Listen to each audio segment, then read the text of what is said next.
शाही पाठशाला YouTube channel पर आप सभी का बहुत बहुत स्वागत है। बिहार एसएससी का एग्ज़ाम पिछले दिनों 23/12/2022 को हुआ है। इसमें से मैथ और रीजनिंग के प्रश्न को लेकर के उसके सॉल्यूशन को लेकर के मैं आपके बीच उपस्थित हुआ हूँ। 1 से लेकर के 35 तक के अंतर्गत जितने भी मैथ और रीजनिंग के प्रश्न आया था मैंने उसको सॉल्व करके आपको दे दिया है। शेष बचे हुए प्रश्नों को लेकर मैं उपस्थित हुआ हूँ। तो आइए 35 से 36 का एक रीजनिंग है यहाँ पर जो काफ़ी इम्पोर्टेंट है और थोड़ा सा इसको बनाने का जो नियम है वो सामान्य नहीं है, सामान्य से थोड़ा सा डीप है या टफ कह सकते हैं, भारी कह सकते हैं, हार्ड कह सकते हैं। तो आइए उसको समझते हैं। प्रश्न जिस रूप में लिखा हुआ था उसको मैं पढ़ता हूँ। निर्देश 35 और 36 के लिए एक खास कोड में फेसिंग प्रॉब्लम विथ हेल्थ को MLP, HLT, NGI, SNK code दिया जाता है। उसी प्रकार से राइज विथ एवरी चैलेंज को SNK, RTV, INE, RIY दिया जाता है। इसी क्रम में हेल्थ प्रॉब्लम ऑन राइज को HLT, SA, RTV, MLP code दिया जाता है तथा फेसिंग चैलेंज ईच डे को NGI, RIY, NOP, HUS code दिया जाता है। जब इस प्रकार से कोड दिया जाता है तो आपको बताना है कि INE के लिए क्या कोड था।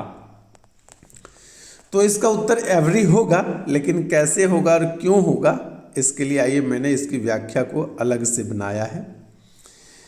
इसमें देखना पड़ता है कि फेसिंग और कहाँ पर है। तो यहाँ पर आपको फेसिंग दिख रहा होगा, मैंने अलग प्रकार के बॉक्स से इसको कलर किया है। तो इस दोनों में और क्या कॉमन है, तो यहाँ पर देख रहे हैं कि NGI और यहाँ पर भी NGI जो है, फेसिंग यहाँ भी है, फेसिंग यहाँ पर भी है, तो इसमें NGI है और यहाँ भी NGI है।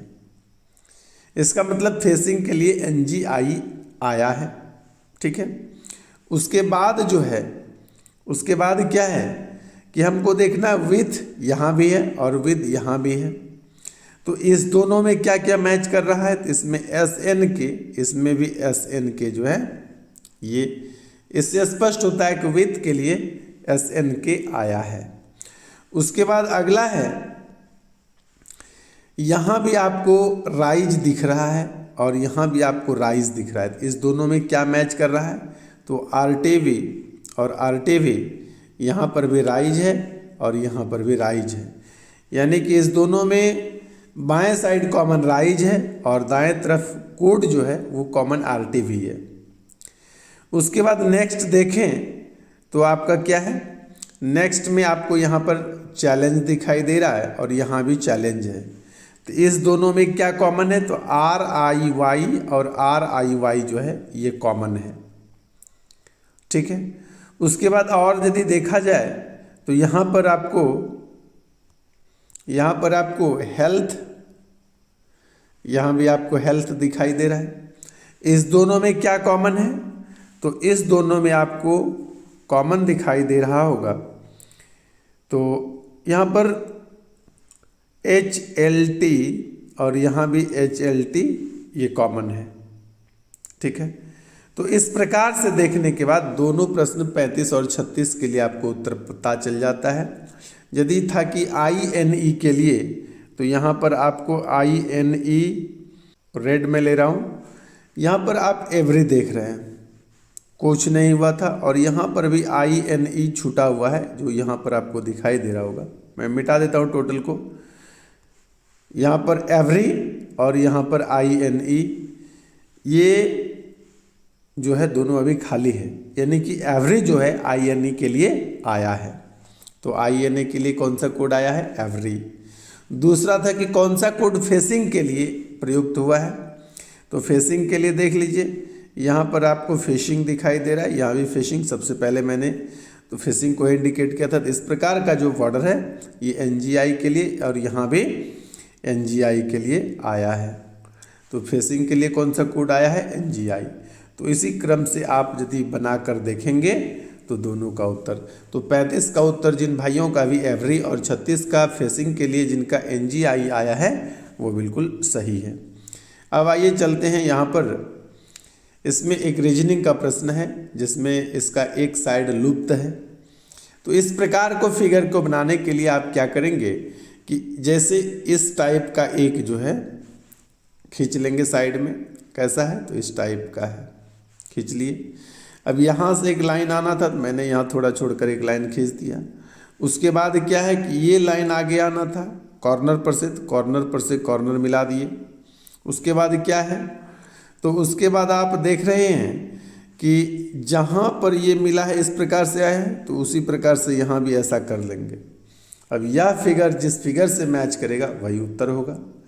तो आप जब कभी भी करेंगे ट्रू इसी प्रकार से करते जाएंगे, जो भी मैच करेगा वो आपका विकल्प डी में था।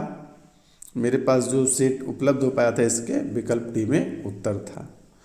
नेक्स्ट है कि कौन सा एक प्राकृत संख्या का वर्ग है। तो वर्ग के लिए यहाँ ध्यान दीजिएगा, यहीं पर मैं लिख के, एक का यदि वर्ग करेंगे तो उसका अंतिम डिजिट एक ही होगा। उसी प्रकार से 2 का यदि वर्ग करेंगे तो अंतिम डिजिट 4 होगा। 3 का यदि वर्ग करेंगे तो अंतिम डिजिट 9 होगा। 4 का यदि वर्ग करेंगे तो अंतिम डिजिट क्या होगा 6 होगा। 5 का यदि वर्ग करेंगे तो अंतिम डिजिट क्या होगा 5 होगा। उसी प्रकार से 6 का यदि वर्ग करेंगे तो अंतिम डिजिट क्या होगा 6 ही होगा। 7 को यदि वर्ग करेंगे तो अंतिम डिजिट 9 होगा। 8 को यदि वर्ग करते हैं तो अंतिम डिजिट 4 आता है। 9 का यदि वर्ग करते हैं तो अंतिम डिजिट अंतिम अंक 1 आएगा। और 10 का यदि वर्ग करते हैं तो अंतिम डिजिट 0 आएगा। यानी किसी भी संख्या का वर्ग 0, 1, 4, 9, 6 और 5 ही संभव है। इसके अलावा यदि कोई अंतिम डिजिट है यानी वह किसी चीज़ का भी पूर्ण वर्ग नहीं है। मैंने यहाँ पर लिखा है यदि कोई संख्या पूर्ण वर्ग होगा तो उसका अंतिम अक्षर 0, 1, 4, 9, 6, 5 में से ही कोई हो सकता है, और यदि नहीं है तो वह संख्या पूर्ण वर्ग नहीं है। तो देखिए इसके अंतिम अक्षर 1 है, बाकी 3 पूर्ण वर्ग नहीं हो सकता है। जिसके अंतिम में 8 है पूर्ण वर्ग नहीं हो सकता है। जिसके अंत में 2 है पूर्ण वर्ग नहीं हो सकता है। तो कौन सा एक प्राकृत संख्या का वर्ग है, तो सिर्फ डी ही उत्तर संभव है, बाकी उत्तर संभव नहीं है। अब आइए चलते हैं 44 नंबर प्रश्न पर। वह छोटी सी संख्या बताइए जिसे 25, 40 और 56 से भाग देने पर शेष फल प्रत्येक मामले में 13 प्राप्त हो। वैसे इसके नियम तो है ही, लेकिन नियम से ज़्यादा आसान है कि आप ऑप्शन को प्रत्येक संख्या से भाग देकर देखिए, जो भी उत्तर आएगा, जिस विकल्प में आपको उत्तर प्राप्त हो जाएगा उसको आप उत्तर ले लीजिए। ठीक है, तीनों शर्तों को जो भी ऑप्शन फॉलो कर रहा है वही ऑप्शन आपका उत्तर बन जाएगा, और नियम से इसमें आपको ज़्यादा समय लग जाएगा। तो समय की बचत करनी है एग्जाम में, यह बहुत महत्वपूर्ण बात है। ठीक है, तो इस प्रकार से आपका ए उत्तर होगा। तीनों से भाग देंगे तो हम हर हालत में क्या होगा कि 13 ही शेष फल बचेगा। ठीक है, ऑप्शन से आपको बनाना है बाय ऑप्शन। 400 नहीं 14, 13 आपका उत्तर हो जाता है। उसके बाद 48 नंबर प्रश्न है। इसको मैंने जो बनाने का प्रयास किया तो मुझे नहीं समझ में आया कि इसका सही उत्तर क्या होगा। यदि आप में से कोई इसका उत्तर सही जानते हैं तो प्लीज़ मुझे कमेंट करें, और यदि डिटेल में कमेंट करके मुझे बताएं तो और अच्छी बात है। इसके लिए हमारे टेलीग्राम पर ज्वाइन कीजिए, वहाँ पर मुझे डिटेल बताइए। कभी कभी रीजनिंग में ऐसा होता है कि इजी भी होता है, आपके माइंड में नहीं आता है तो आपसे नहीं बनता है। शायद ऐसा भी हुआ रहे मेरे से, तो आप इसको थोड़ा सा यदि बना पाते हैं तो मुझे ज़रूर शेयर करें। उन सभी भाइयों से एक रिक्वेस्ट करूंगा जो अब तक मेरे चैनल को सब्सक्राइब नहीं किए हैं, प्लीज़ सब्सक्राइब कर दीजिए। इसमें उलूल जुलूल टाइप के मैं बहुत कम वीडियो बनाता हूँ। बीपीएससी से रिलेटेड, बीपीएससी के रिगार्डिंग इसमें अधिकांश वीडियो होता है, और भी किसी एग्ज़ाम में यदि इम्पोर्टेंट कोई बात है तो उस टाइप के भी वीडियो में यहाँ पर दे दिया करता हूँ। इसलिए आपका सब्सक्राइब किया हुआ जाया नहीं जाएगा, तो एक बार चैनल को सब्सक्राइब कर लें और बेल आइकॉन का घंटी अवश्य बजा लें। आइए 49 नंबर प्रश्न को देखते हैं। किसी निश्चित कूट भाषा में कम एंड सी को NaHASA लिखा जाता है।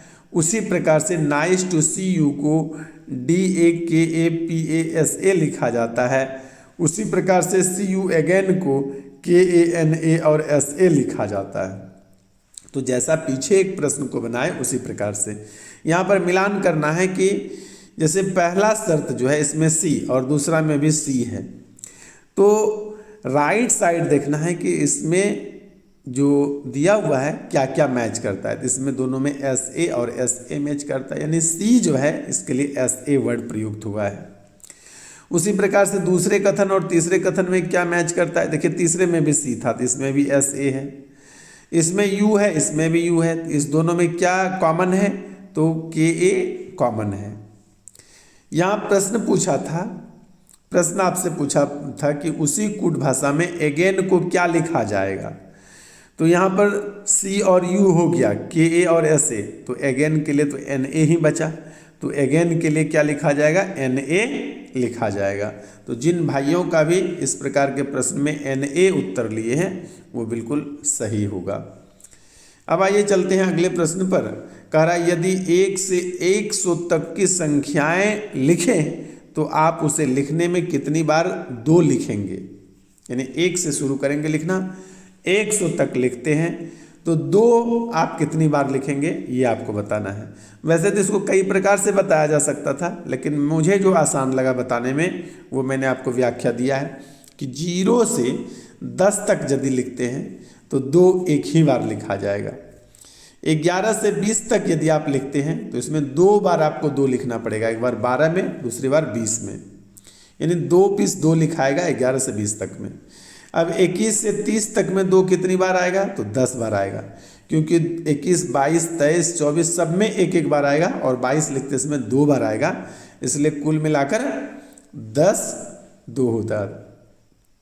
उसके बाद 31 से 40 तक में भी एक बार 2 लिखाएगा, 41 से 50 तक में भी एक बार, 51 से 60 तक में भी एक बार, इस प्रकार से 91 से 100 तक में सिर्फ एक एक बार ही लिखा जाएगा।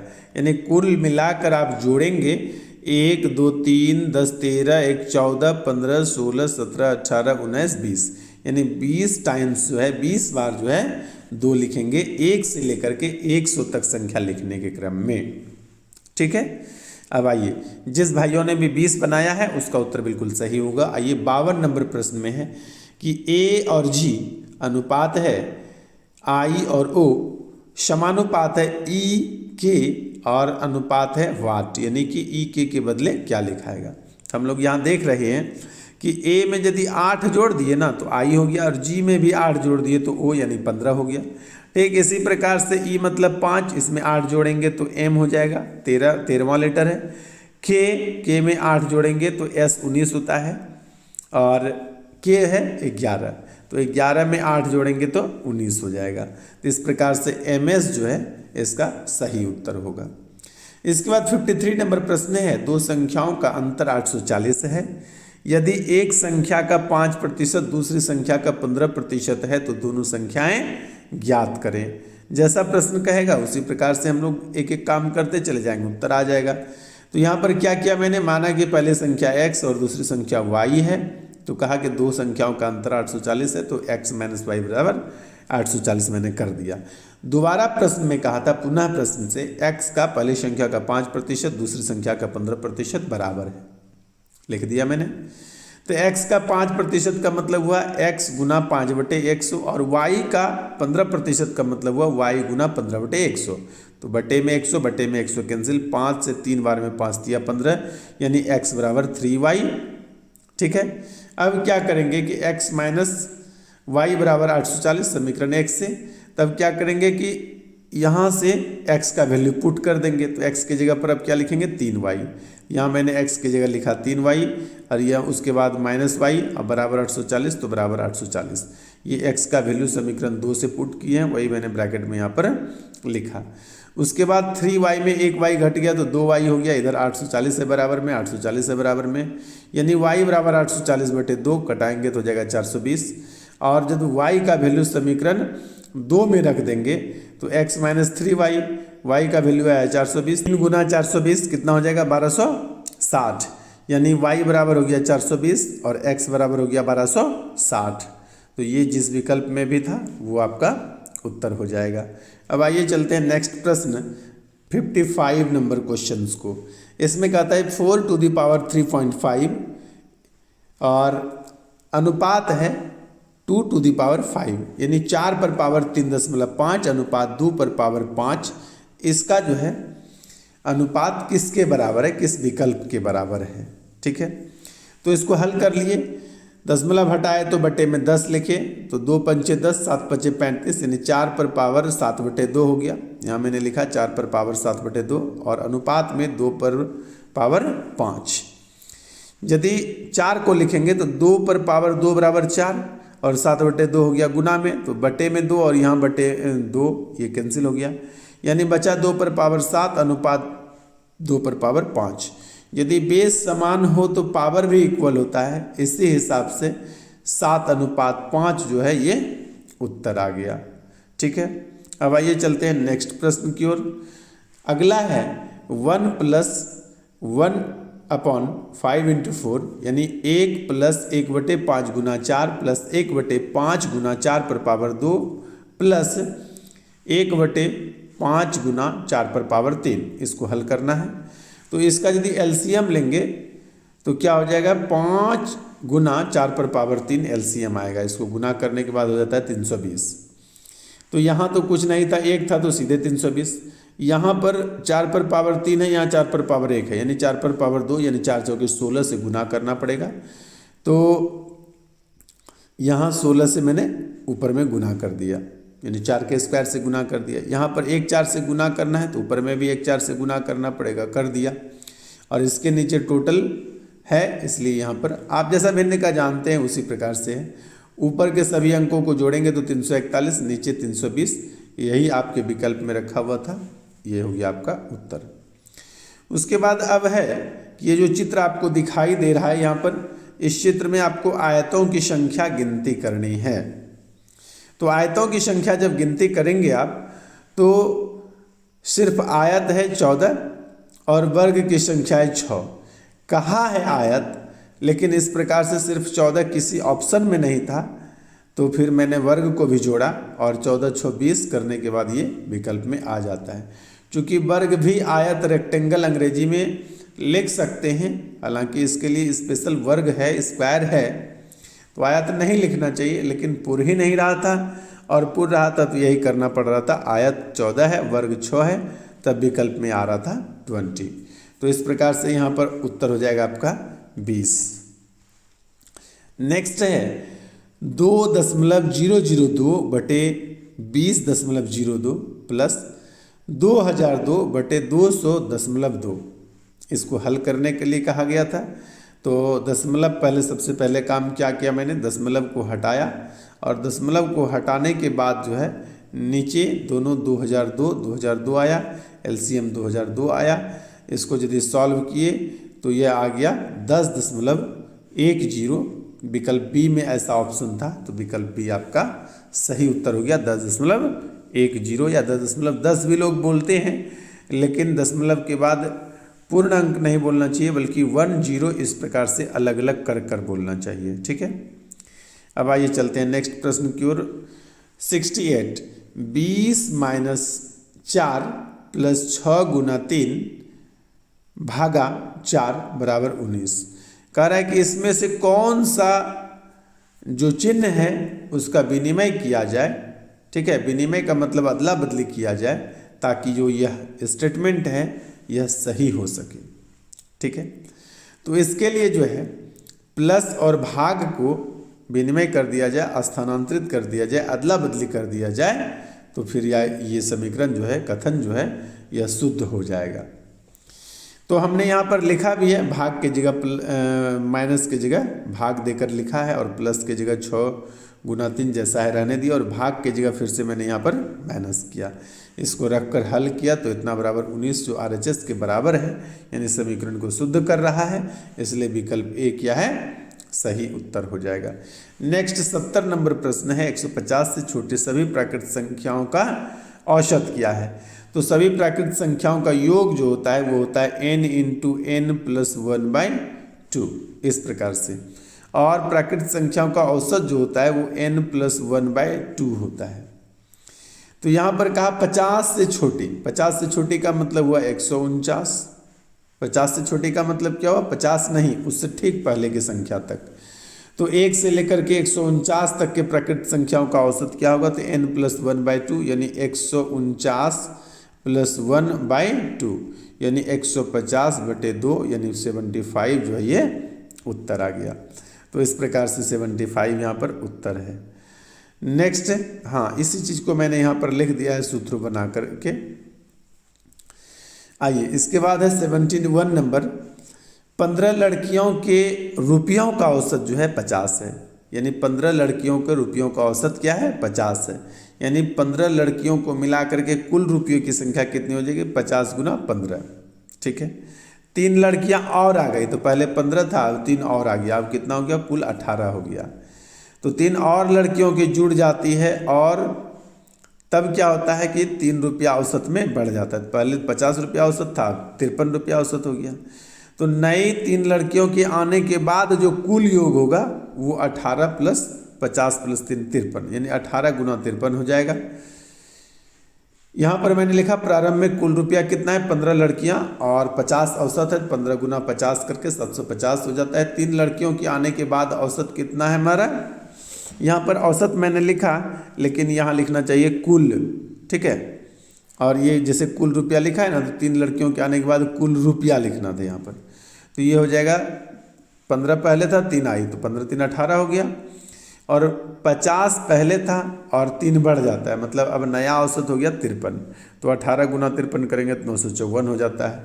तो तीनों लड़कियों के रुपयों का, नई 3 लड़कियां जो आती है उसके रुपयों का योग कितना हो जाएगा, जितना दोनों का डिफरेंस है। चूँकि नहीं आई थी तो इतना है, आने के बाद इतना है, तो 954 में से 750 घटाएंगे, 204 रुपया जो है इसी 3 लड़की का आने के बाद बढ़ा है, मतलब ये 204 रुपया जो है इसी 3 लड़की का पैसा है।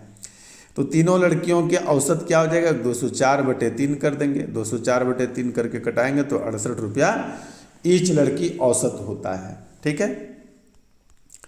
उसके बाद 74 नंबर प्रश्न है P+Q। इसको हम लोग पिछले वीडियो में भी इस प्रकार के प्रश्न को बनाए हैं, आज फिर से आया है। तो पहले आप लोग एक स्क्रीनशॉट लेकर के या पॉज करके वीडियो को इसको बनाने का प्रयास कीजिए। हालांकि उत्तर मैंने टिक आउट कर दिया है, और बनाकर समझने का प्रयास कीजिए। मैं आपको समझा देता हूँ। यहाँ पर है P+Q का अर्थ, P जो है Q का पिता है, P - Q का अर्थ P जो है Q की पत्नी है, P × Q का अर्थ है P जो है Q का भाई है। अब यहाँ पर प्रश्न आपसे पूछा है, तो निम्न में से किसका अर्थ A जो है वह D का मामा है, A मामा है D का, ठीक है। तो इसी प्रश्न को लेते हैं, रिलेशन बनाना है A और D के बीच, A और D के बीच, ठीक है। तो प्लस का मतलब है कि C जो है ना D का पिता है, प्लस का मतलब P जो है Q का पिता है, यानी बाएं साइड वाला पिता है और दाहिने साइड वाला पुत्र है। तो P Q का पिता है, प्लस का मतलब, तो यहाँ पर स्पष्ट है कि Q जो है D का पिता है। माइनस का अर्थ है कि पत्नी है, यानी कि D का पिता है C और C की पत्नी है B, और गुना का अर्थ भाई है, और इनके पिता के पत्नी का भाई यानी मामा, ए कौन है, मामा है। तो यही पूछ रहा था कि ए को मामा बोलना है कि डी का, ये आपका विकल्प ए जो है ये फुलफिल करता है उसको। अब आइए चलते हैं क्वेश्चन नंबर 76 पर। इसमें आपको जो प्रश्नवाचक चिन्ह है उस जगह भरना है। तो क्या है, 10 है, 100 है, खाली जगह है, 310 है और 430 है। तो जब आप देख रहे हैं कि 10 से 90 बढ़ेंगे तो 100 हो जाएगा, 90 बढ़े हैं तो इसमें से 10 बढ़ा दीजिए, और तो 100 में 100 बढ़ाएंगे तो कितना हो गया, 200। फिर 10 बढ़ा दीजिए, तो इस बार 200 में 110 जोड़ेंगे तो कितना हो जाएगा, 300। फिर 10 बढ़ा दीजिए, तो 310 में 120 जोड़ेंगे तो कितना हो जाएगा, 430। तो इस प्रकार से यहाँ पर सही उत्तर हो जाता है आंसर बी, 200। तो यहीं तक मुझे प्राप्त हुआ था, इसके बाद मुझे प्रश्न प्राप्त नहीं हो पाया है। तो यदि आप लोगों को किसी को प्रश्न प्राप्त होता है तो मेरे टेलीग्राम पर अवश्य भेज दें। टेलीग्राम से जुड़ने के लिए इसका लिंक जो है कि डिस्क्रिप्शन में दिया हुआ है, वहाँ से जा कर के मेरे टेलीग्राम पर ज्वाइन कर सकते हैं। इसी प्रकार के और भी वीडियो देखने के लिए बने रहिए शाही पाठशाला के साथ। आज के लिए इतना ही, धन्यवाद।